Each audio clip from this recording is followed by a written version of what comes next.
just wanted to thank Joanna Gemes, the director of L'Étranger, not just for resourcing the show so generously and giving us this opportunity, but also crucially for her ideas. So this show was born out of an ongoing dialogue with Basia, with whom I used to be colleagues, but you know, we're still working together, even more so now perhaps. Yeah, but also Joanna, and an exchange of ideas. And obviously thank the artists as well, not just for making the work, but for being so incredibly amenable and open to this exhibition as an opportunity to reframe it and perhaps give it a new meaning. So we're hugely grateful for that. We do have some questions of the artists, but as I said, it's mostly about you, getting to know more about the work. I just wanted to say that my interest in domesticity has everything to do with feminism and my engagement with second wave feminist domestic politics specifically, but also with psychoanalysis. So I've been very interested in the uncanny, which translates from the German verbatim as unhomely, and the home as a metaphor, but also always persistently much more than a metaphor. And what for me all these works have in common was a very intense ambivalence towards the idea of home and all that it implies. Chanan's work embodies that very eloquently, but all of these works do. So I'm not going to say more about this, we'll come back to that stuff, but yes, a psychoanalytic understanding to what homeliness as well as home might mean is behind my engagement with the works. And similarly, when I started having conversations with Alexandra first around this idea of home, which we, I guess, approach from two maybe not different, shared perspectives, but slightly different angles. My first kind of encounter with this idea of home was through a small project I was doing on migratory homes, and this is how I started working with Joanna Rajkowska. But then in the context of the works that we see here, I'm interested in home as this space that is occupied by the body. So a space that is embodied and domestic and very feminine, and yet disembodied in light of very critical work that resists those common associations of home with femininity, possibility, etc., etc.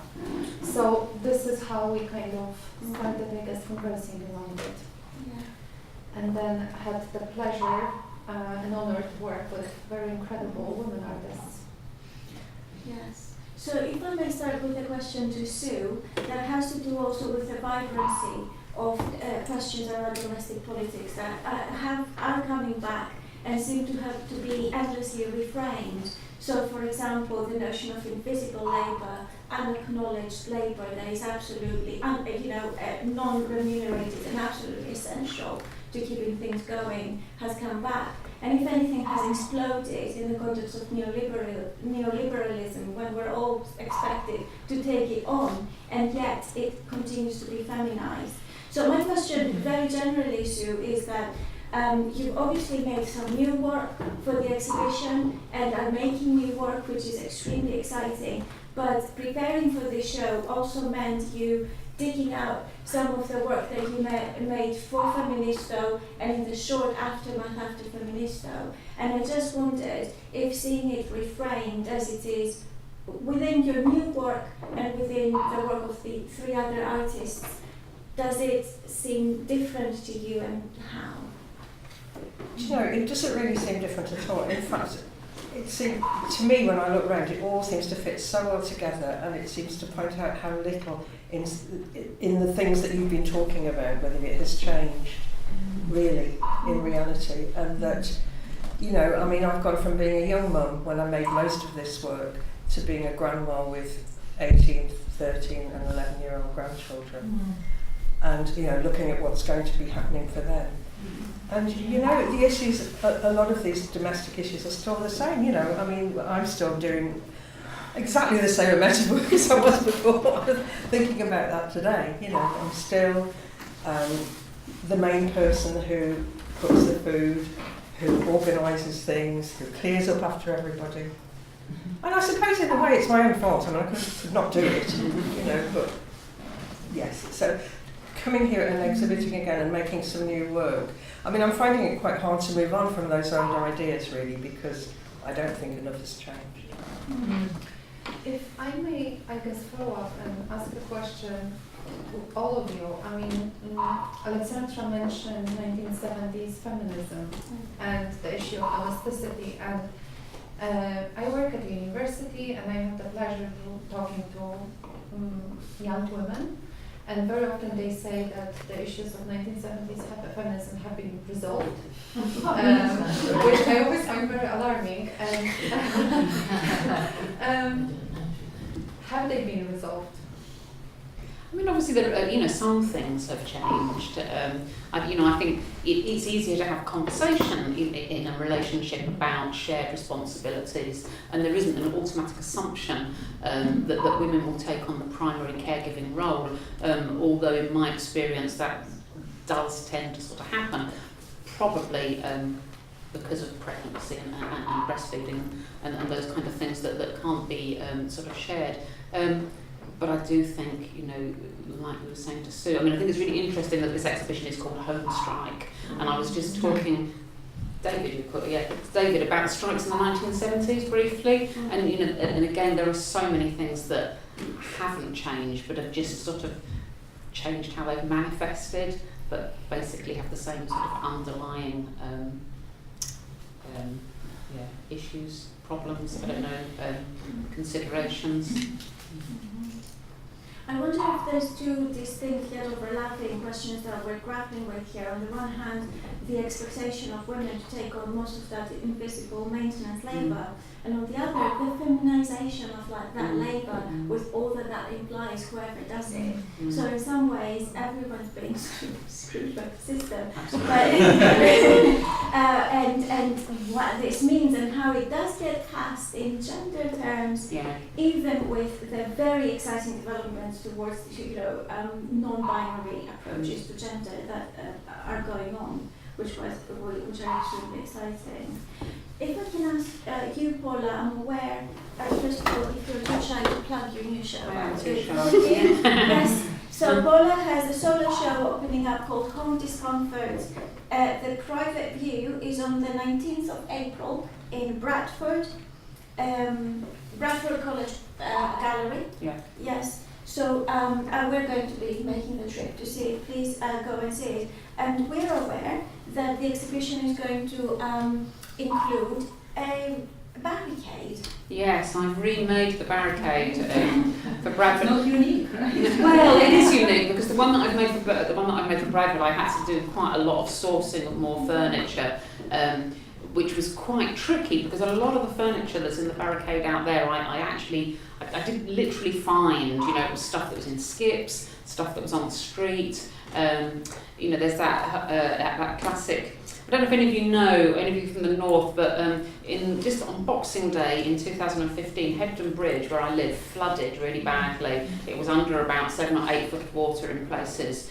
And I was away at the time, and when I drove, and all the lights went out and everything, and it was a really sort of surreal moment. I drove back through Hebden. I'd been at my mother's for Christmas in Cornwall.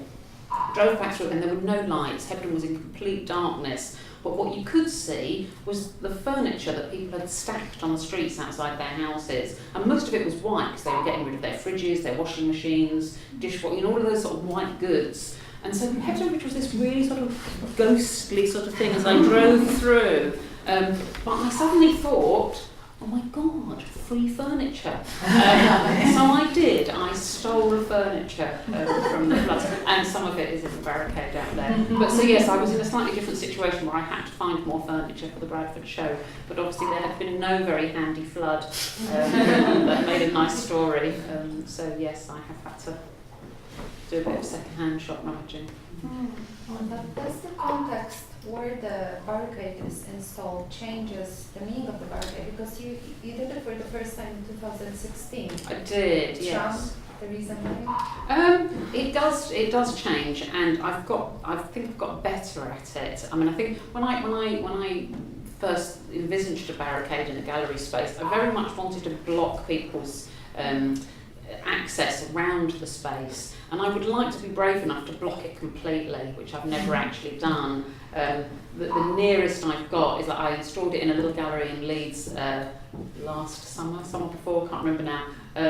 It was a very small space, and I did manage to, you could squeeze past the side. So it has, yes, the context does change completely. I curated the show at Bradford entirely by myself. I've had no help whatsoever, which has been fantastic, but also a little bit frustrating. And people are very used to moving around a gallery space in a particular type of way. You know, that whole sort of classic, I can't remember who said it, was it Barnett Newman? Sculpture's what you trip over when you step back to admire the paintings. You know, so there's that whole sort of, you know, sculpture has to sit in the space in a certain kind of way, and I am trying to disrupt that. I'm just not quite brave enough with it. And Gosia, as Iliana said in her introduction as well, you work across so many media, but it seems to me that increasingly perhaps textiles are emerging as a very important way of working for you. And here for this exhibition, you've made a series of cigarette-burned tea towels. So would you like to tell us a bit about those and also textiles more broadly in your practice? I was trained as a sculptor, but it was a bit like similar with Sue, that I had a child when I was in the second year of my studies, so I couldn't work in a studio anymore like with my colleagues, so I started doing some crochet and embroidery. So, and it was easy for me to shape the sculptures actually just with my hook. So, but on the way I also did some serious sculptures as well, proper ones, like a monument for the Witold Gombrowicz in Krakow. And those tea towels are with the photos from my performance, which was in the Photographers Gallery, made in the context of an exhibition which was there, like feminist art from the 70s. And I was performing a woman who is trying to keep the balance while standing on a chopping board and a roller pin. Yeah. And I was making disasters, or I was failing in public, which is not very popular to fail in public or to admit that we are failing. So I think it's not only an issue for women, but it's our problem of our times that people are not failing in public. So, and also I was addressing the issue of expectations towards women, that we need to be successful on many fields. So I was trying to do all those things at the same time. And then there are the photographs, and I decided to make holes which are not very visible. They look like bullet holes. But it's also very painful because I can imagine the body which is touched by the cigarette. So it's this kind of. So they're tortures. Yes. Yeah. I mean, these followed the video that has been screened in the gallery Resistance Kitchen, and what I found absolutely fascinating about your work, that you address domesticity and the idea of home in a broader context, in the context of a country, national perspective, and the video followed something that is of personal interest to me. Of many women in Poland right now. Fighting for the right to their body, literally. Yeah. Actually, we had a better situation in the 70s, I think, because abortion was legal and the church was not present, so the traditional family was not that much important, so women were allowed to work and do abortion. And now we are not allowed to do abortion either. Now, for the medical reason, they would like to ban it completely. So we are really pissed off, sorry. So, and that video was made 1 year ago when they said that home violence is not an issue. So basically we do not have the blue line, was the telephone line where the women can call. So they quit it completely because everything needs to be solved within the family. Yeah, and now I've made that video as a resistant kitchen. I didn't want to be more I didn't want to scream, I just wanted to use an irony that, yeah, sure, then we will prepare for you something to eat then with the poisonous plants. And recently we also had this protest against the restriction to the abortion law. And I don't know, now it's silent because there was supposed to be a voting on Monday and the protests were during all weekend, and then they didn't vote for this. They didn't put it into the parliament or whatever. So I think I'm afraid that they are going to do it in silent when just push it. Yeah. But it's really, really, really bad. So I think nothing, or in Poland actually it switched in the worst direction right now, so we really need to fight. I want to ask Paula about her barricades. You say you'd really like to cut off the space for people. So would you then expect people to climb over or dismantle it in order to get through it? How do you feel about that? I'm not entirely sure. Yeah, I mean, I think you wouldn't be able to dismantle it because they're quite securely held together. They do operate as actual barricades, and they do have a back to them. You know, they have got the women with gun figures, you know, inhabit both sides of it. I think maybe I would just like to make it much more difficult for people to actually get around it, so that they have to think about it in a different kind of way, and actually think. I mean, the whole sort of, when I first started thinking about making the barricade, the whole point was I was imagining, you know, under what circumstances would you need to build a barricade in your own home, and I was thinking about some really sort of classic examples. You know, if you were threatened by sort of street violence or domestic violence, but I was also sort of imagining some sort of fantasy scenarios. I was thinking about those kind of sort of post-apocalyptic films, you know, like 28 Days, or where people are, you know, suddenly there's few survivors left, and the sort of domestication of those kind of scenarios as well. And I've made a few pieces of work that have that kind of idea in mind. Under what circumstances would you need to do whatever it is that you would do? And this kitchen shanks piece on the wall is a similar kind of thing. You know, if you needed to arm yourself in your own home, if a woman, girls, you know, needed to arm themselves in their own home, what would they use, and how would they make those objects? Because I think it wouldn't be quite so straightforward as just pick up the nearest thing. And you know, if you had time to prepare, if you knew the zombie apocalypse was coming, you know, what would you actually make? So I've slightly sort of feminised this sort of home improvised sort of survivalist weaponry, the barricade being part of that.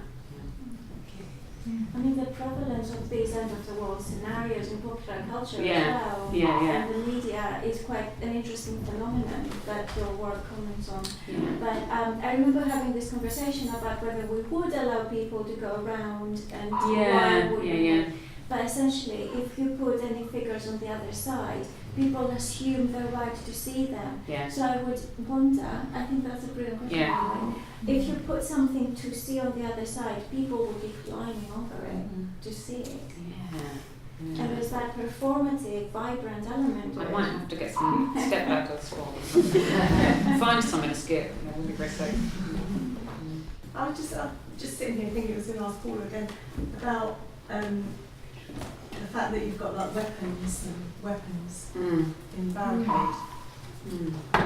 Is that you like arming yourself? Or? Yeah, I guess so. I mean, I think we're sort of fighting back, aren't we? You know, regardless of the sort of situation of feminism in, you know, historically and contemporary times and in popular culture. You know, I think there are some. You know, there is a very real need for women to actually fight, and you know, I get a little bit frustrated with this kind of sort of, like Basia was saying about young women who say, oh no need for that anymore, and I have to say to them, you know, in talk sessions, well, hang on a minute, you know, what about in Africa? What about in the Asian subcontinent? What about in Latin? You know, all these kind of things that they hadn't really thought about, and I also get a little bit frustrated with that kind of sort of, you know, woolly feminism, you know, it's all about equality, and which is, you know, of course it is, but I think there's so much more to it than that, and I think, yeah, there are situations where we need to arm ourselves, you know, not metaphorically, but yeah, so I weaponise my work in quite a lot of situations. Yeah. I still think there's a lot of things that need to be readdressed, aren't there? You know, and again, this is something that I encounter a lot at work. You know, I work in a university as well in Leeds, and that actually we're reading the same texts over and over and over again, and we're never going to shift some of that kind of sort of, you know, modernist thinking, and you know, which sort of led into the whole sort of neoliberal agenda, if we don't alter the texts that we're reading. We don't write them, we have to write them ourselves, I think, which is why it's so fantastic that, you know, Basia and Alexandra have written the books that we have. You know, and again, thinking about, you know, Sue's work with Feministo in the 1970s and that whole sort of, you know, I feel like we're haunted by the 1970s in quite a sort of melancholic kind of way. Griselda Pollock wrote that beautiful article recently called something like "Is Feminism a Bad Memory?" about precisely the tricky relationship that how the 70s loom over us. But I think the secret might mean to not come up with a single response to these neoliberal narratives that keep us entrenched. In fact, dispersing the narrative, decolonizing the curriculum, means not coming up with an alternative, a single alternative, but rather injecting the field with that unsettled feeling and being more inclusive on an ongoing basis, perhaps. I don't know. But if I may ask something about crocheting specifically, because Goshka, you spoke about how basically having children and having, which meant not having access perhaps to a studio outside the home, meant a change in your media. There are some assumptions made when people see knitted things, and from another perspective of new domesticities perhaps, and also the fact that some of these works are more easy to sell. There has been a bit of a resurgence of crochet, and what your feelings might be about this, and how you've explained how you came to crochet. Sue, how did you come to crochet? The same way, you know, well, almost the same way. I mean, I was looking for a different medium, you know, other than the traditional fine art mediums to use, and then trying to sort of twist it away from craft and into something that was, you know, kind of protest about things really. So it's very much, you know, there's absolutely no way that I would use crochet for anything other than to make a comment on society at the time. And unfortunately, I haven't changed the comment very much. You know, I would love to, you know, I would love to be able to move on. But why we keep reinventing the wheel, you know, and thinking that if you put a bit of knitting around a lamppost, that will mean something. You know, I mean, to me, it doesn't mean enough. Put it that way, and it hasn't moved on enough. I mean, this is 40 years, you know, nearly 50 years on. It should have changed, you know. Things should be. I mean, I would like to see change, and I would like to be able to change the way that I work, really. But unfortunately, I still, you know, tied to the home when I'm not at work, when I'm not doing the things that I have to do. I'm still tied to a very small space, and of course, no matter what everybody else is doing in the home, I can still do this. So quite often I'm making use of found objects and crochet because it's the easiest way to actually make sure that I do make something rather than doing washing up. I mean, there's this tension between, on the one hand, trying to claim artistic status for craft, and this much more radical, I think, side of things, which needs to be revisited, of all this as a kind of anti-art, and a complete rejection of the values of the art world, she says in a private. So, you know, these tensions obviously still persist, but I think the latter is not taken into account enough. That maybe all this is not meant as art, but precisely rejects what art has been, at the very least.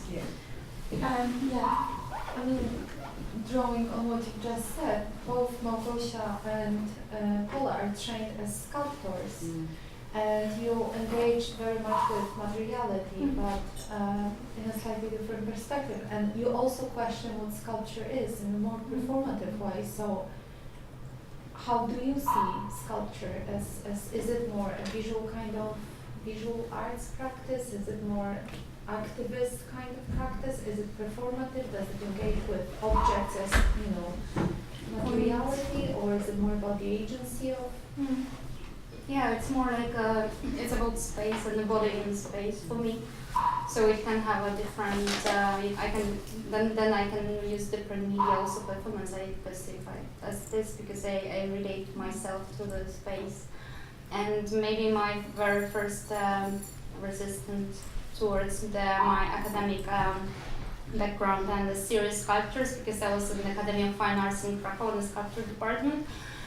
And as a woman, I was really treated as an only object, as a beautiful or pretty lady, and I was invited to the Polish Center of Sculpture to make something over there in the garden, and I decided to make flowers. I took a lot of my outfits and I went to the park in the morning and I undressed myself and I did flowers from my outfits. So in the morning within those serious sculptures, and in the morning they found out what I did, that they were like this vertical stone or whatever it was, and those soft elements in between. So it was I found, I called sculptures also, yeah. I mean, I agree that sculpture for me is about bodies in space, and those bodies, they might be human bodies, or they might be objects as bodies. I very much think about sort of stuff, sort of materiality, particularly domestic stuff, the sort of stuff of home, as having a very bodily presence in all sorts of ways, which is also partly why I like a lot of the second-hand furniture, and maybe that's why your flowers in the park were so poignant, that they had those bodily traces. Yes, it was really obvious that you had worn them, and furniture has a similar kind of thing going on. It has the trace of its use, it has history, it has past. Yeah, because in those flowers you could see a naked woman. No, absolutely. So, yeah. And it was also the play with the male professors. Yes. I was actually wanted to ask Sue, because Sue mentioned that you haven't moved on, but you started to do new work. And at the beginning when we met, you said, "Oh, I'm not good doing new work because I thought I said everything I had to say." But I was pleased to find out that you started to make new work again, and it came out of your personal experiences that you had, that you digged in, and you started to then put them again into crochet. Maybe you can comment about your newfound anger. Well, part of that anger is still about the past and the fact that things haven't caught up somehow. So it's partly that still.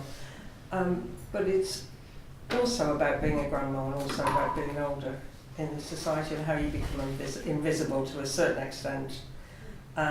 Even though I probably do the sort of things that most grandmas don't do. There'll be more and more that do, it becomes more and more normal to carry on doing normal things when you're old. But, I'm struggling with it at the moment because although I don't know how much I'm angry about how my age group is treated. I am to a certain extent, but more I'm concerned with how things haven't changed that much. I know some things have changed, but not as has changed. Choice has been discussed since the 80s, but I do wonder to what degree there's sort of obstacles to free choice, financial ones primarily, as well as ideological ones, that do not get acknowledged. And perhaps one of the things that we've lost, it's been marginalised since the 70s, is a discussion of alternatives to the nuclear family. Not about sharing duties, but not doing it that way at all. Like Alexandra Kollontai already in the 30s, 20s, 30s, spoke about the nuclear family as being fundamentally toxic, a toxic structure that could never be completely disentangled from the patriarchal sort of order of things. And I think that's been... Yeah, and this is something that a year and a half, women in Poland did when they went to the streets. They referenced the strikes in Iceland in 1975 against this kind of idea of nuclear family. What are the alternatives, and do you really have a choice? Yeah. I just wanted to ask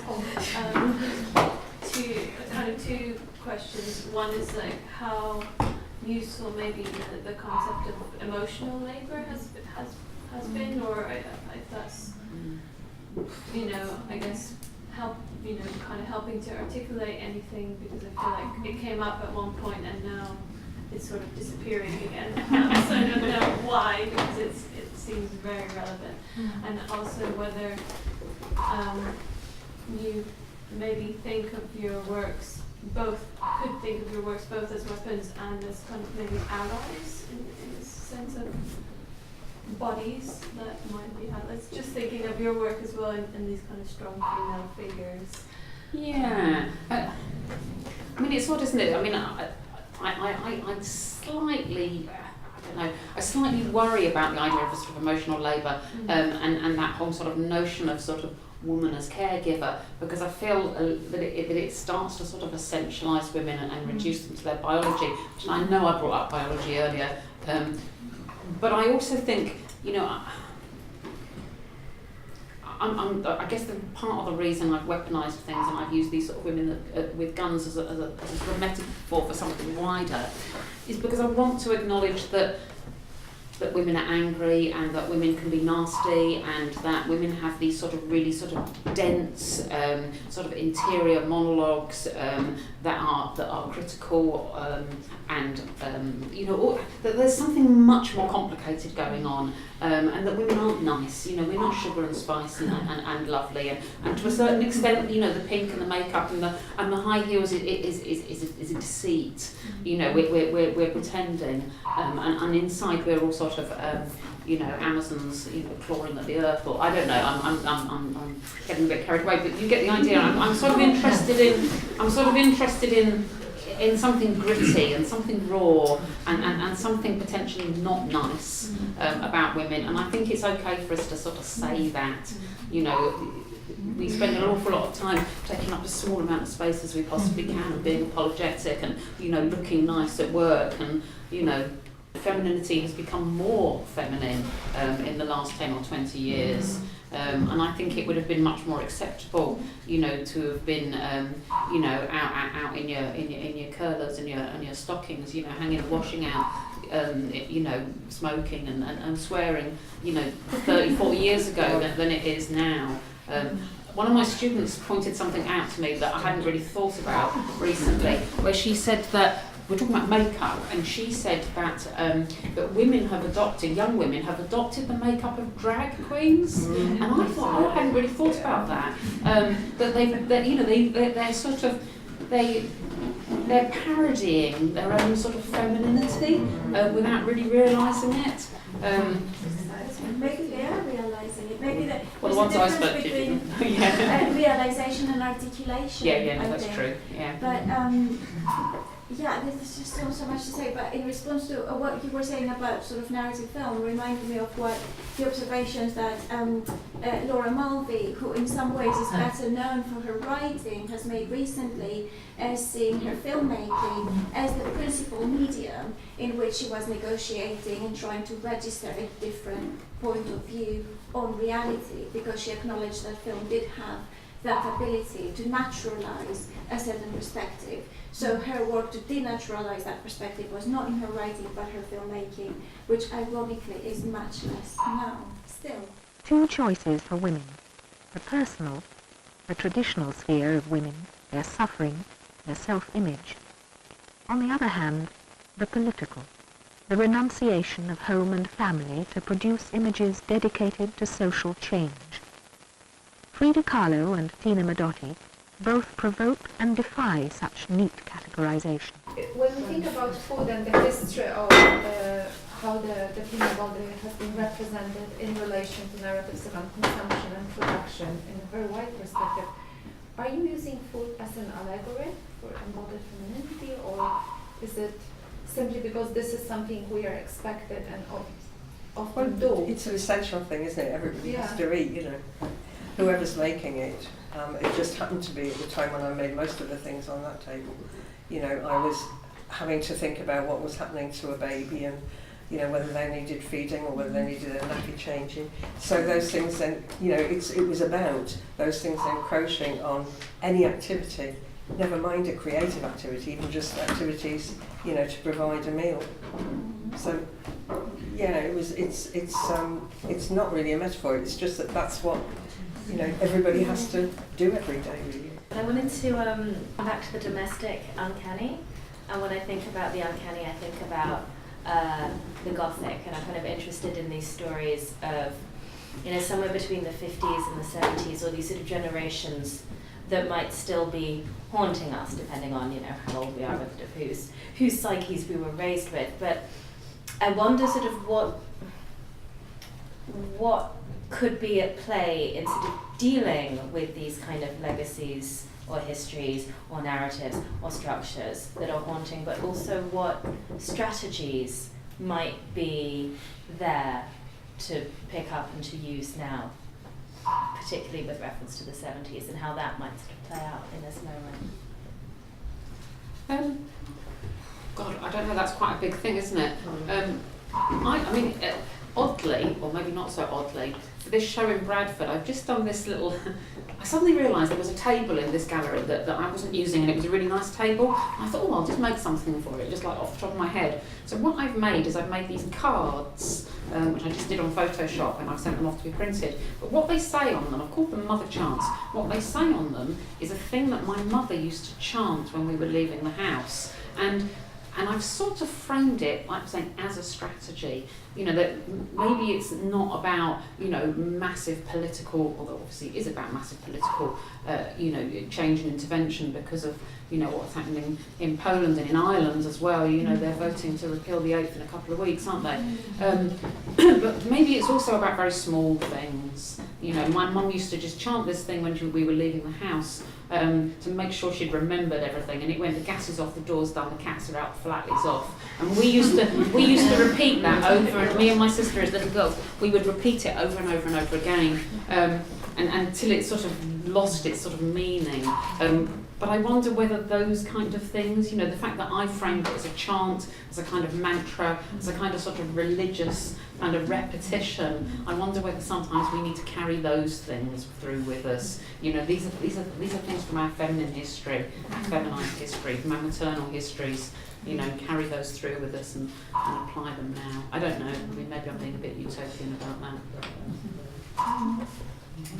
Also, I don't know if I misunderstood, but I thought so perhaps your project was initially based on posting things to each other. Is that right? And a kind of community building, so sort of a network that develops in isolation. Yeah, it was, yes, because there were very few ways of communicating. I mean, post was the way you communicated. There weren't even many telephones. Yeah, so.